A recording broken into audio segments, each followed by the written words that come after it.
if I say something, I'm sure that I will be arrested for reasons of Homeland Security. So if you could please just answer my question. If you condemn Hamas, Homeland Security will arrest you. If I support Hamas, because your question forces me to condemn Hamas, if I support Hamas, I look really bad. If you won't condemn Hamas, obviously you support it. Case closed.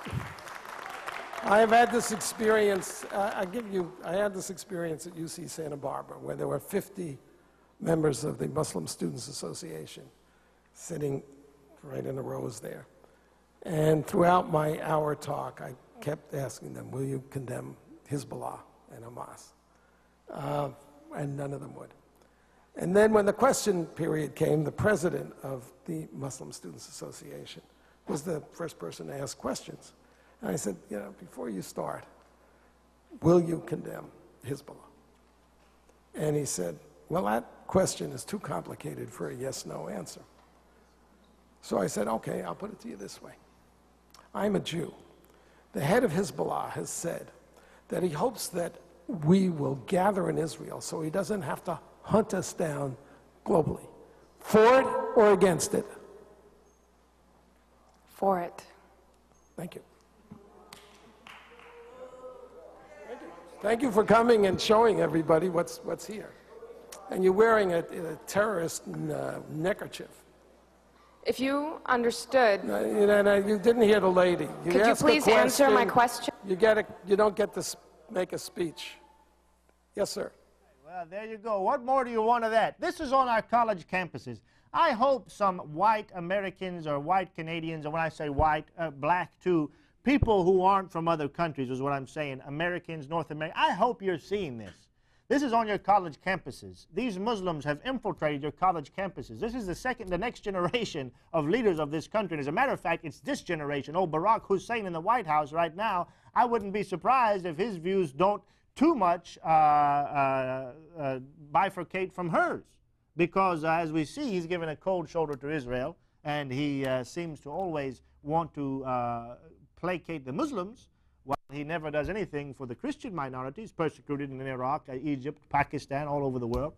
Very interesting, very revealing, and we have two callers that have waited a long time, Brother David. Let's get those two callers, and then I want you to give a response to what this lady has said, Brother David, as well as the two callers. Is that all right with you?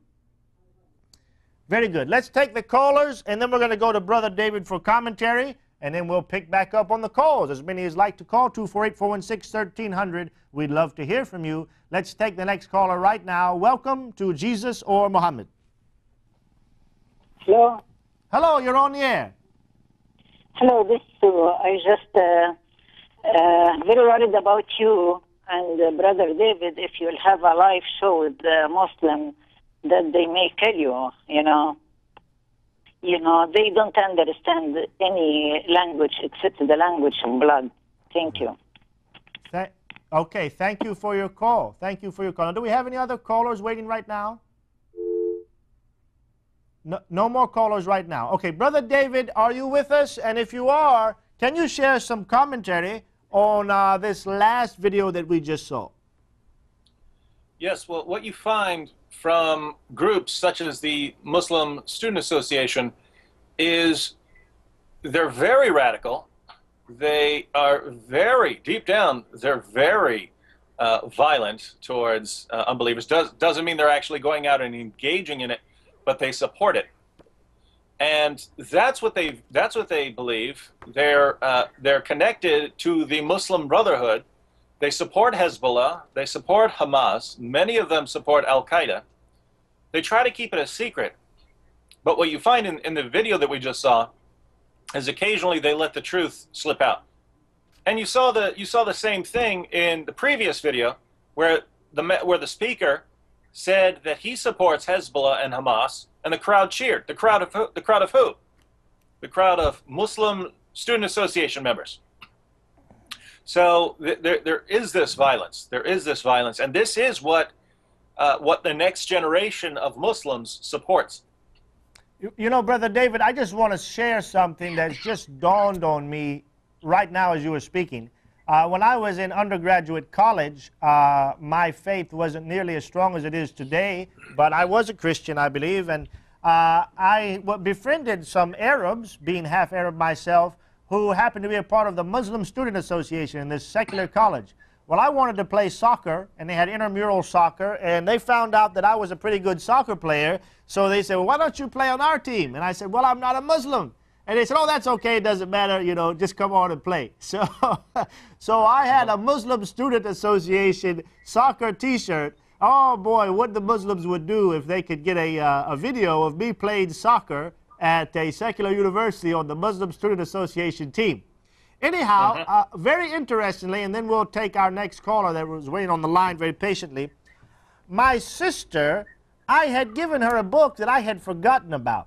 But you know that MSA gave me a book as a Christian. They gave me a book that I had given to her, and some 15 years later, I was at her house. I saw it, I remembered it, and it said in the inside cover, greetings from the MSA. You know what the book was? What's that? Sayyid Qutb in the Shade of the Quran. Yeah. Now, can you tell our viewers just briefly who is Sayyid Qutb and why is what I just said significant concerning what people need to know about the nature and the views of the MSA in the United States of America? Well, Qutb is the granddaddy of the Muslim Brotherhood, and what you see in the Muslim world today, this tendency towards radicalism, you didn't have it anywhere near this level just 50, 60 years ago.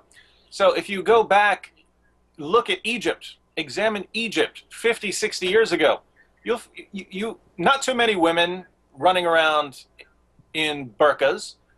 You have women walking around in bikinis, in Miss World competitions, and you see a massive change now. You see a tendency towards radicalism, towards veiling women completely with just the eyes showing, and this comes because of the influence of the Muslim Brotherhood, and that comes from Sayyid Qutb. Very good. Thank you, Brother David. Very interesting. Well, we've got a caller. Why don't we take this next caller, and then we'll continue on with talking with Brother David Wood. Let's take the next caller right now. Welcome, you're on the air with Jesus or Muhammad. All right, sounds like we lost that caller. I don't think we have any other callers left right now. We'd love to hear from you, though, 248-416-1300. If you're a Christian, we'd love to hear your views, comments. And if you're a Muslim, our first Muslim caller alleged that we're fearful of investigation because we're not, his implication, I understand, was that we're not telling the truth. And yet we say that we're always open. That's why this is a live talk show. We want Muslims to call. Muslims call.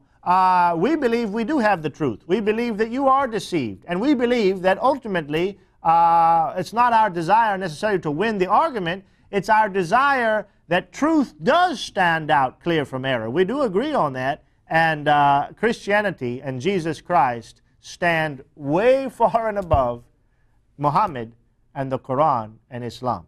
And that's very plain to see. Now, we have a lot more that we want to talk about tonight, this afternoon, actually. But I want to go to Brother David before I go off, because I've spoken a lot, especially in the beginning of the show.